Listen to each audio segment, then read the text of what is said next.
भाई test cricket one day और टी20 से बेहतर क्यों कहा जाता है और सारे क्रिकेटर टेस्ट क्रिकेट को इतना ज्यादा प्रायोरिटी क्यों देते हैं। ये इंडिया वर्सेस इंग्लैंड पांचवें टेस्ट के पांचवें दिन हमको ये पता चल गया। और भाई क्या कहने, वो सफर जो साल 2024 में जस्सी भाई के खिलाफ था मोहम्मद सिराज का, वहां पे उन्होंने कहा था कि आई बिलीव इन जस्सी भाई, और फिर होते होते साल 2025 आई बिलीव इन जस्सी भाई से I believe in my self तक का सफर भाई मोहम्मद सिराज ने क्या कवर किया है। चाहे फिर वो बॉर्डर गावस्कर ट्रॉफी में अपनी गेंदबाजी का जौहर दिखाना हुआ हो, या फिर इंग्लैंड के खिलाफ पांचों टेस्ट मैच में भैया निरंतर अच्छे प्रयास करना हुआ हो, सब कुछ भैया मोहम्मद सिराज ने कर दिखाया। और पांचवें टेस्ट के पांचवें दिन जब टीम इंडिया को 4 विकेट चाहिए थे, लेकिन वहीं पर इंग्लैंड केवल 35 रन अपने जीत से दूर था, तब किसी को भी ये यकीन नहीं था कि भैया अब यहाँ से जो है टीम इंडिया का भाग्य बदल सकता है। लेकिन भैया आते हैं मोहम्मद सिराज और बताते हैं कि हम अपने आखिरी सांस तक भैया टीम इंडिया के लिए बेहतर और बेहतरीन करके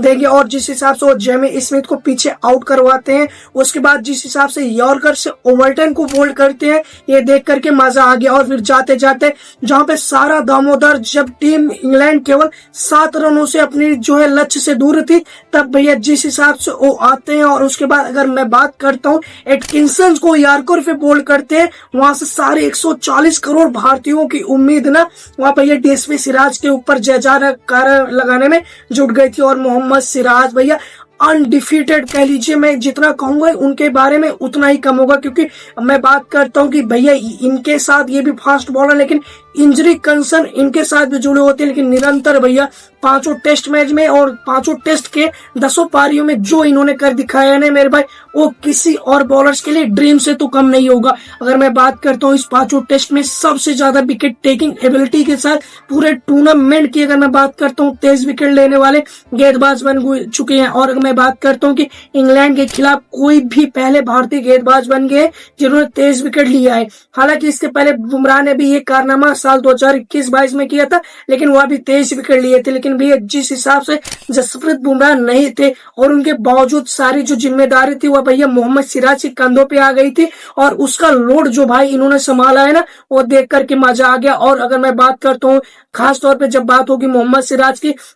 आप लॉर्ड्स टेस्ट को बात करते हो कि जहां पे टीम इंडिया को 21 रनों से हार मिली थी, वो गेंद थी जिसको बल्ले से तो भैया स्टोक्स किया, लेकिन वो जाकर के स्टंप में लग जाती थी। नहीं शायद लॉर्ड्स क्रिकेट का जो रिजल्ट था वह 3-2 से भारत अपने पक्ष में कर लेता। लेकिन वहीं पर बात करता हूँ इसी मैच में, जब अगर मैं बात करता हूँ चौथे दिन हैरी ब्रूक का जब कैच भैया बाउंड्री पे ये इससे छूटता है और ये बाउंड्री टच रूप कर देते हैं, तब यही लग रहा था कि भैया अब एक बार फिर से मोहम्मद सिराज की गलती की वजह से भैया अब टीम इंडिया एक सीरीज और गवा बैठेगी। लेकिन भैया अगर कहीं पे आपके लिए गलत हुआ है तो कहीं पर आपके लिए सही होगा। लास्ट टेस्ट में भैया इनकी वजह से 21 रनों से टीम इंडिया आ रही थी, लेकिन भगवान ना अलग ही लीला और अलग ही रचना वो करके रखता है। और भैया पांचवें टेस्ट में जिस हिसाब से ये गेंदबाजी करते हैं और इनकी गेंदबाजी जो हवा में स्विंग करती है, वो देख करके मजा आ गया। फिर चाहे अगर मैं बात करता हूँ ओवरटन को भैया LPW करना हुआ, या फिर कह लीजिए मैं बात करता हूँ एटकिंसन को जो यॉर्कर मार के बोल्ड किया है ना मेरे भाई,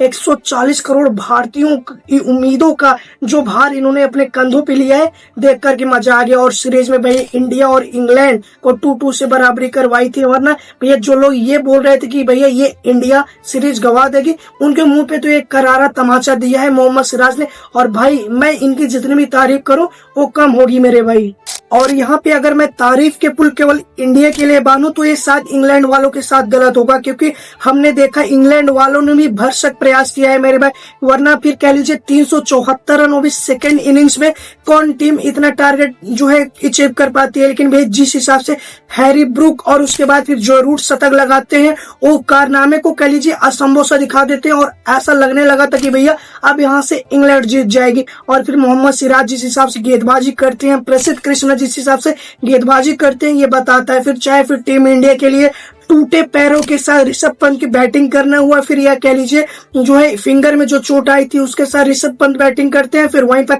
इंग्लैंड की तरफ से भैया क्रिस वोक टूटे कंधे के साथ जो है अपने टीम्स के लिए अपने वो जज्बा दिखाते हैं कि भैया अगर देश राष्ट्र की जरूरत पड़ी तो हम कहीं पे भी आ सकते हैं मेरे भाई। फिर अगर मैं बात करता हूँ जिस हिसाब से टीम इंडिया के लिए, चाहे फिर वो केएल राहुल हो, करुण नायर की हो, अगर मैं बात करता हूँ पहले इनिंग्स में अर्धशतक जो लगाया था, शुरुआत में हमें लग रहा था कि ये शायद उनके बल्ले से कम रन निकला है, लेकिन वही बाद में जब मैच का रिजल्ट आया तो हमें लगा कि वही अगर रन न बना होता तो शायद टीम इंडिया इस मुकाबले को भी बराबरी पर न समेट पाती। फिर अगर मैं बात करता हूँ जिस हिसाब से तेज अंदाज के साथ हैरी ब्रूक खेले हैं, उसके बाद अगर मैं उसके पहले बात करता हूँ फिर बेन स्टोक्स हो गए, जो रूट हो गए, जेमी स्मिथ हो गए, भाई सभी ने कह लीजिए चाहे फिर इंडिया की हो चाहे इंग्लैंड की बात हो, सब ने अपना भरसक प्रयास किया। और अगर मैं तारीख के पुल बांधता हूँ तो फिर भैया रवींद्र जडेजा ने जिस हिसाब से कह लीजिए टीम इंडिया को मैं कहूंगा हर मैच में डोमिनेट करते हुए ये भैया टीम इंडिया को दिखे हैं, चाहे फिर चौथा टेस्ट मैच में बराबरी करवानी हो, फिर कह लीजिए तीसरे टेस्ट मैच में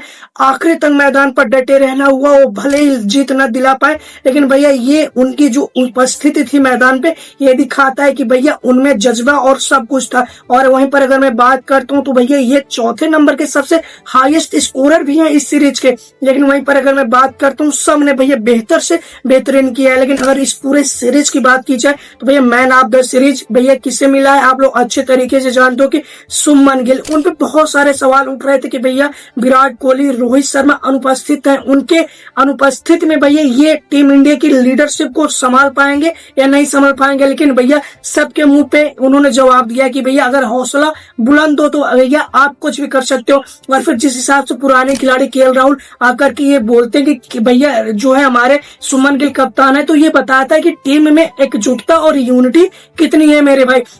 और भैया एक सीरीज में सबसे ज्यादा रन अगर मैं बात करता हूँ 754 रन सेकंड जो है इंडियन बन चुके हैं। इसके पहले भैया ये कारनामा सुनील गावस्कर साहब ने कर दिया था, लेकिन भैया इन्होंने जो किया है ना वाकई में काबिल तारीफ है। वरना इंग्लैंड के खिलाफ भैया इंग्लैंड की सरजमी पे हम या तो टेस्ट गवा के आते हैं या फिर कह लीजिए हार के ही आते हैं, लेकिन वहां पर जाकर के कह लीजिए पहले टेस्ट सीरीज जो है न्यूजीलैंड के खिलाफ हारना, फिर बॉर्डर गावस्कर ट्रॉफी में जो है ऑस्ट्रेलिया से 3-1 का टेस्ट जो है हार सामने लेके आना। वहीं पर अगर मैं बात करूं तो इतने समय के बाद टीम इंडिया जो है इस टेस्ट सीरीज को ड्रा कर पाई है। बाकी आप फिर चाहे केएल राहुल की बैटिंग्स की बात करते हो, उनके बल्ले से भी अच्छे खासे रन निकले। अगर वहीं पर मैं बात करता हूं केएल राहुल के बल्ले से 532 रन, वहीं पर जो रूट की बात कर जाए तो सेकंड हाईएस्ट स्कोरर भैया इस सीरीज के रहे, जहां पे 537 रन उनके बल्ले से निकले। और फिर शुभमन गिल के बारे में मैं तो बता ही चुका हूं कि 754 रन और 4 भैया शतक लगे हैं, जिसमें एक उनका अगर मैं बात करता हूं दोहरा शतक भी था। तो भैया जसप्रीत बुमराह हो गए या फिर कह लीजिए 3 टेस्ट वो खेले जिसमें 2 टेस्ट वो नहीं खेले, उसके बावजूद उनके नाम 14 विकेट था। तो ये सब कुछ बताता है कि भैया दोनों टीमों ने बेहतर से बेहतरीन किया है और अपनी टीम को जिताने के लिए वो हर एक प्रयास किए। बाकी भैया टीम इंडिया के जीत के साथ भाई मैं तो बहुत खुश हूँ। बाकी उन लोगों को ये जवाब मिल गया होगा जो बोलते हैं कि टेस्ट क्रिकेट केवल 4 दिन का होना चाहिए, 5 दिनों तक का नहीं जाना चाहिए। तो यार देखो अगर 5वां दिन नहीं जाता तो मैं ये कहूंगा कि किसी भी टेस्ट का रिजल्ट जो है वह शायद इंडिया और इंग्लैंड टेस्ट में नहीं निकलता, क्योंकि लगभग हर एक गेम भैया 5वें दिन तक गया है। और भैया जो लोग इस टेस्ट सीरीज को मिस किए हैं उनके लिए तो भाई मैं कहूंगा कि भाई आपने क्या कर दिया, ये आपको टेस्ट सीरीज देखनी चाहिए थी मेरे भाई, और देख करके तो मजा आ गया। बाकी आप लोग यहाँ तक वीडियो देखे हो तो अगर आपको टीम इंडिया की परफॉर्मेंस और मोहम्मद सिराज की परफॉर्मेंस या फिर होल टीम इंडिया की प्लेइंग 11 की जो परफॉर्मेंस अच्छी लगी है तो प्लीज वीडियो को लाइक और चैनल को सब्सक्राइब करना मत भूलिएगा। बाकी आगामी टूर्नामेंट एशिया कप 2025 से रिलेटेड अगली वीडियो में हम अपडेट आपको देने वाले हैं। बाकी एक अपडेट दे चुके हैं, उसको आप मेरे चैनल पे जाके देख लीजिएगा। और वीडियो यार प्लीज लाइक और चैनल को सब्सक्राइब कर देना। तो चलिए मिलते हैं नेक्स्ट वीडियो में, तब तक टाटा बाय बाय, जय हिंद दोस्तों, टेक केयर।